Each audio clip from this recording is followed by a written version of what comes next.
Hi, I am Kimmy with On William Street, and we are here to help you become a more confident quilter, from the quilt piecing to the quilting and everything in between. So this week we are going to talk about quilting our mystery quilt along that we've been working on all year.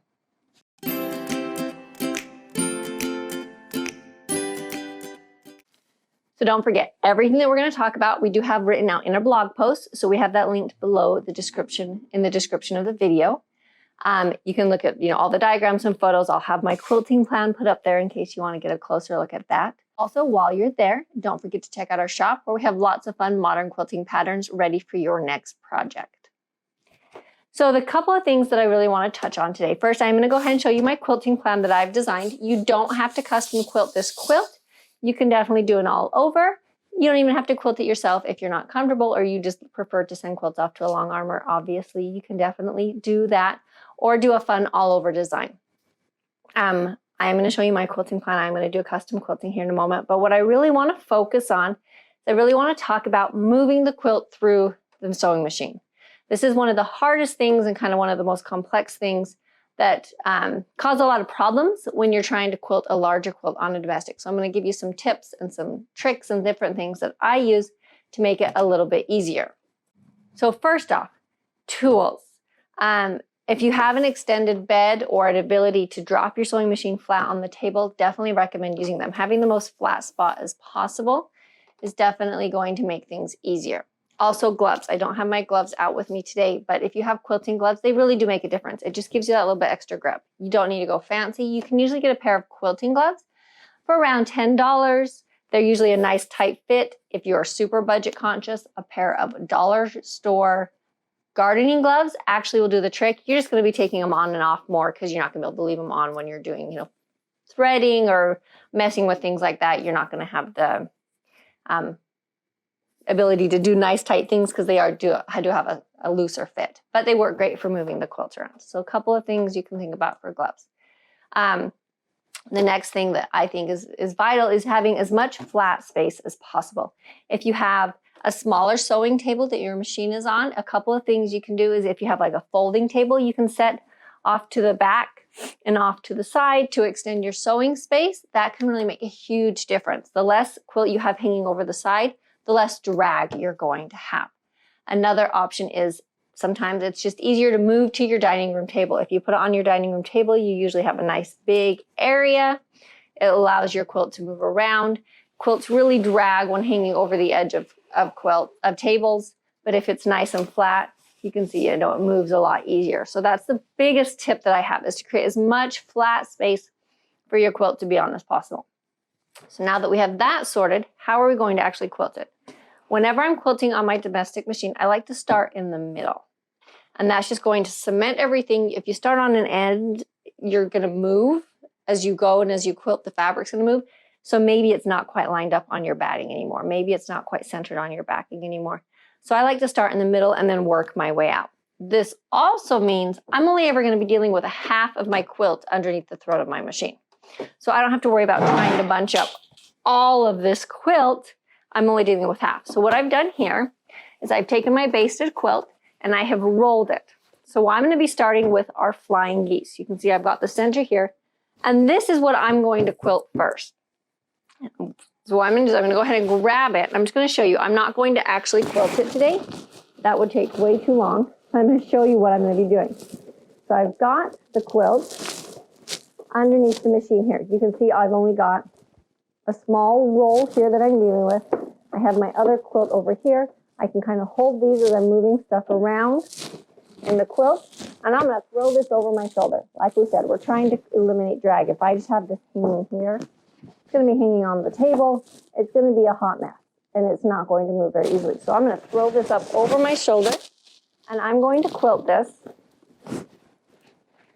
and follow my quilting plan and moving around. You can see I've got this nice flat spot, but I'm only dealing with about 10 to 12 inches.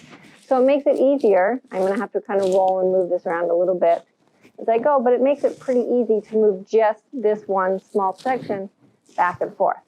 And I'm going to quilt this whole center section. So as I'm going, I'm going to be moving this off my shoulder, and I'm going to be quilting this area And I have my quilting gloves on, so I have even more grip. And I'm going to be pushing it this way. There's going to be a little bit of drag over there because I don't have my extra table. But you can see if you have an extra table as it's moving off the back, it's not falling on the ground. And I'm going to move it all the way along, and I'm going to quilt this whole center section before I do anything else. After I quilt all of those flying geese, I'm now to the end of the quilt. So this, because of the kind of way we've kind of broken this down, it makes it easy. I can take this section, you know, and we can start back over wherever we want. And then I'll move into the green sections. And then from there, keep unrolling. And I'm going to work on my smaller sections. So again, I want to have the least amount of fabric in under the machine at a time. So at this point, I'm probably going to completely unroll it. And I'm going to work on just my blue circles.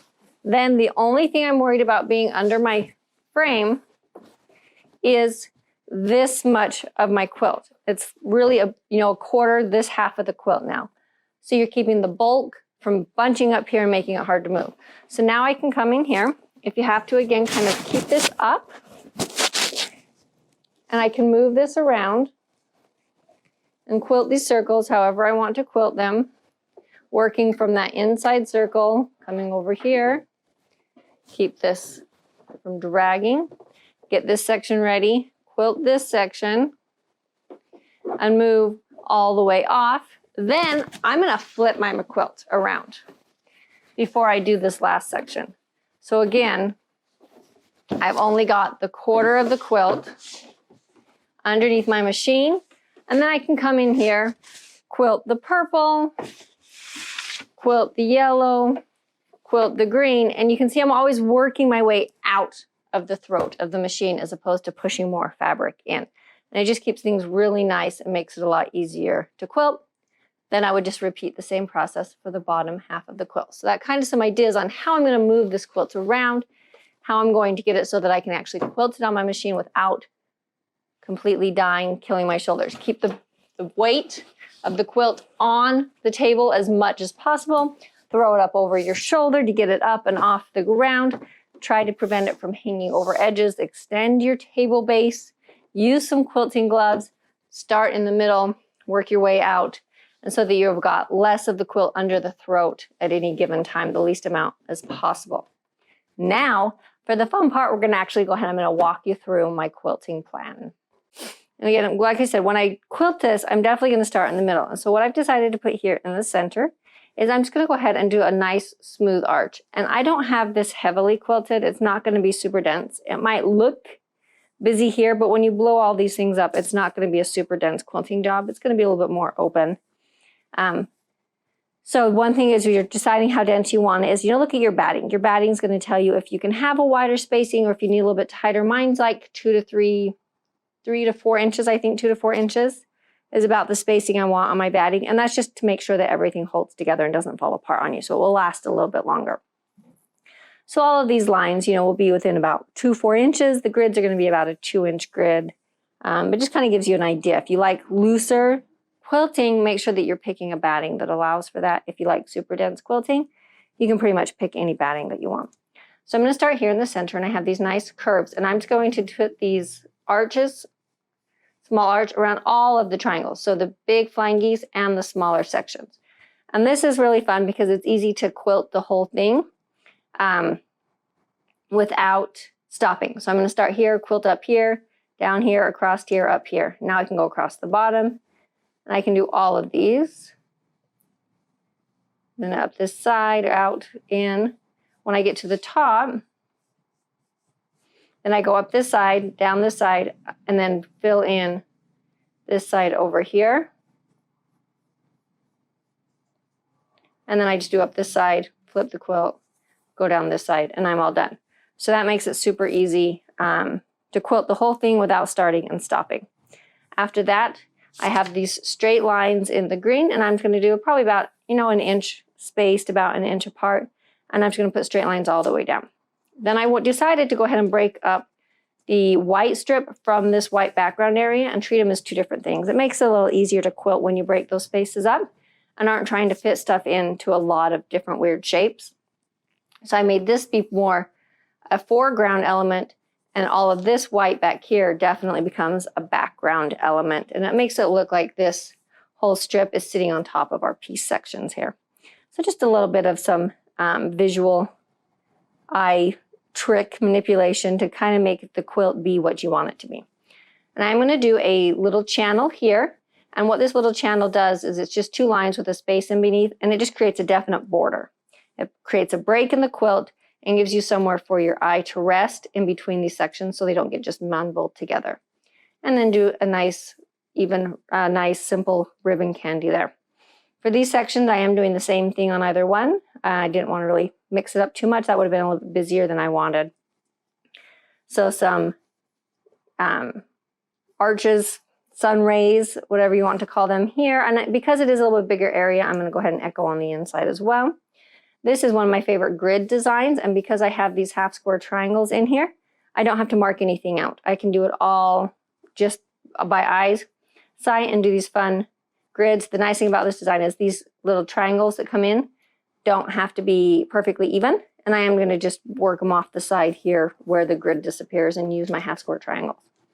This I will have a little bit more marking. I'm going to do probably 2-inch grid left and right and just make this will be even. It won't be my sketch here. For the circles, I decided I'm just going to do a nice circle, concentric circle to fill those in. And then some straight lines in the back. Like I said, the straight line is going to be a little bit of a denser quilting. So it's going to make it definitely recede and become backwards quilting. So for this quilting plan, I will post it in the blog post so you can see the full quilting plan. Take bits and pieces if you like certain sections.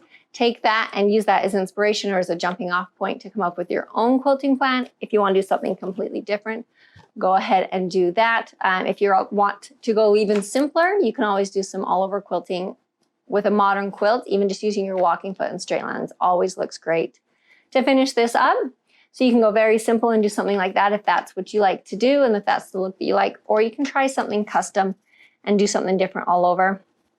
If you don't quilt at all, you are definitely welcome to send this off to a long arm quilter and have someone else finish it for you. Our goal is simply to get it done. How you do that is entirely up to you.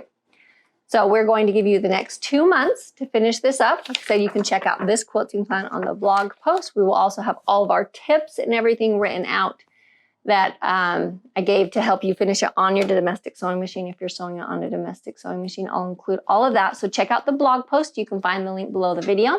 While you're there, don't forget to check out our shop and see all the fun new things that we've been working on this year.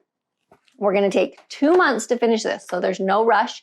Take 2 months to get everything quilted, and we'll come back in December to get it bound and have our quilt completely done.